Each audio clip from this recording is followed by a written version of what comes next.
Hey guys, Max115 here. Tonight I wanted to talk a little bit about the reality that is the stress of pushing MVP here. And I think tonight was a little bit of a karma because of the episode I posted yesterday, which was really easy. It's talking about how you can still spawn super easy bases at 1690 victory points. So after that, tonight, every base I've spawned has been absolutely brutal on me. And I wanted to just show you guys what a shitstorm of fails I've had today. I mean, fails, only 2 wins in this long ass attack log. So many times that, I mean, I've gotten to the point where I can't attack some of these people because I just maxed out. I attacked them so many times. And I wanted to make it a point because right now I'm visiting a task force. It's a Korean task force. I could read the Hangul name for you guys, but I wouldn't know what it means, so I'll just save that. But notice who's in the leader of the task force. Comeback, who's currently the global number 5th player at 2022 victory points. His name is Wong. He's been really friendly. I mean, and he's been very welcoming, very supportive, and he's been teaching me a lot over the past 2 days. I've only been here for about 3 days or so, and he's been just tremendous in helping me, you know, try to help me improve my game, even though there's a tiny little bit of a language barrier. But that's not the point. The point is to show the big difference that there is between a player like him and a player like me. I mean, sure, we're both on the global. We're just about, 10 spots apart, but still, he's 400, actually no, 300 victory points ahead of me, which is still quite a lot. I mean, 300 victory points, it'll take me months to get that much. But my point is that, let me just show you some of the 2 successful replays so you guys can see my point. So the 2 bases that I attacked here, exact same layout, or pretty much the exact same layout. Corner base with laser beam. This one only had 5 ice statues and only 2 of them boosted. Sure, it could have tried TRM or even RZCM because, I'm sure I could have gotten it, but what I was trying to do tonight is to master this particular strategy, which is what Comeback was teaching me, which is to put use heavy Zuka. According to him and according to Jesse CX7, who also has a YouTube channel, they both agreed that using heavy Zuka and 3 offensive statues, you can take down any base that has a single shield and a prototype defense. Up to 8 or 9 boosted ice, and that's a lot. 8 or 9 boosted statues is an incredible amount of ice. I mean, I can even beat bases with 4 or 5 boosted ice sometimes. So just imagine what the potential of this particular troop is. Anyways, let's just focus here. I smoke the troops all the way to the back, throw some critters to distract, let the Zukas blast down the shield generator, throw 2 smokes to cover them up, and then reflare them close to the HQ. And believe me, it looks really easy when you do it this way, but what you don't see is how many times it took me and how many fails there's also required. So, flare to the HQ, let the Zukas just blast down, shock around, put critters, and hope that the laser beam didn't point at my Zukas. And yeah, when you look at it this way, yeah, it looks super easy, but it took me so many times, and things that we don't really consider. Let's just take a quick look at the base again. Just so you guys can notice, but when you park the Zukas all the way up here, and this, every time that I re-attack this base, it was all about minor adjustments, making where to put the troops, where to put the critters. Man, the critters were just an absolute disaster because they were just right there. Wherever I put the critters, if you don't do it right, then this mortar would target my Zukas. This mortar would target my Zukas, this rocket would target my Zukas, and this mortar would also target my Zukas. So all of these big splash damage defenses could have blasted all of my Zukas, and that's exactly what they did the previous 15 times that I attacked this base. Now, where I put the critters in here, they finally were able to distract the troops. The defense is just long enough for those Zukas to blast down the HQ, and then the timing on these last smokes, absolutely crucial. I had to just throw them so well, to the point that if a couple of times I kind of threw the smokes a little too early and they didn't even take down the shield. And at that point, there's nothing else you can do except for retreat and get all your troops killed, because you can definitely not take down the shield at that point. And then if you spoke too late, then all the defenses will just kill all your troops. So timing was absolutely crucial, and I think that's where my biggest issue is, and that's why I failed these bases so many times. After that, Kingback Eric spawn on the map, and he's one of those bases who I usually always just skip because I knew I couldn't beat him. He does have 7 eye statue. He's in the global leaderboard, number 19, just a couple spots behind me. But me and him have gone back many months back and forth, up to the point where I couldn't beat him anymore because he switched to too many eye statues.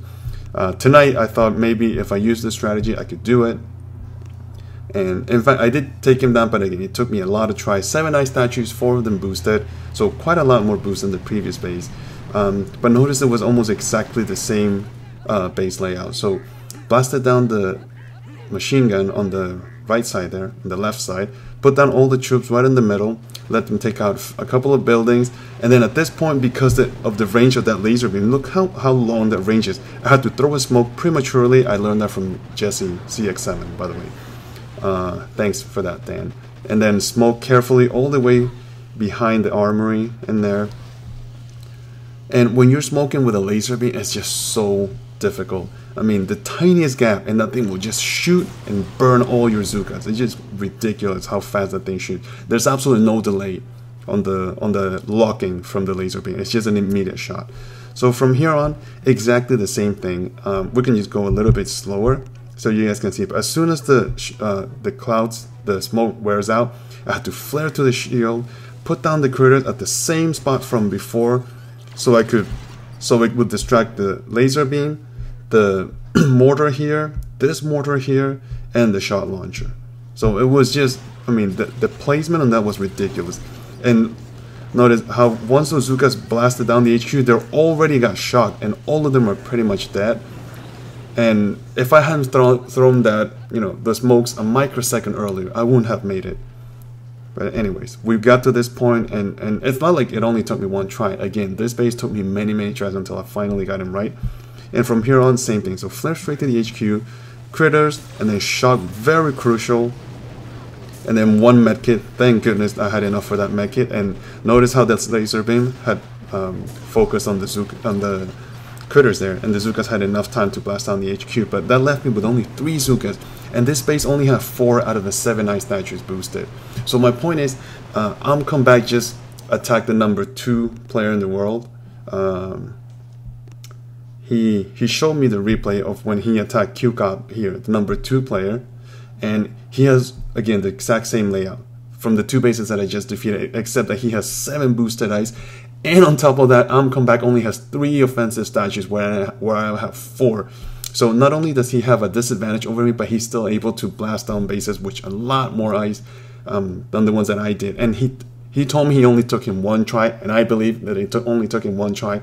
And this is probably this is the biggest revelation I've had tonight, is the difference between players like him who are absolutely naturals at this, and they're just, you know, they're just born for this game, and then people like me who have worked really hard every single day for the past, what, 2.5 years just to get to where I am. But you see how much I struggle at this point, whereas for him it's still kind of easy. And this is exactly the reason why come back. He's going to be global number 1 very soon. And for me, if I can ever make it to top 10, that'll probably be the biggest accomplishment I can make. So, but yeah, that's how skillful the guy is. I mean, I'm grateful that I'm on the same task force as he is, and he's able to teach me.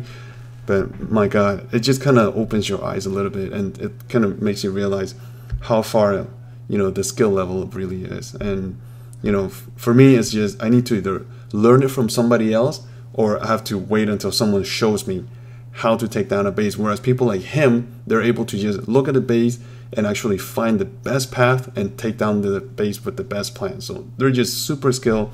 They're just absolute geniuses at the game. I suppose it's the same difference between, like, if you're into tennis, the difference between a player like Roger Federer and then a player like Andy Murray. You know, Roger Federer is just a natural, born for this, out of pure genius, and that's why he's the best in the world. Whereas Andy Murray, he's skilled, but he had to work really hard to get where he is.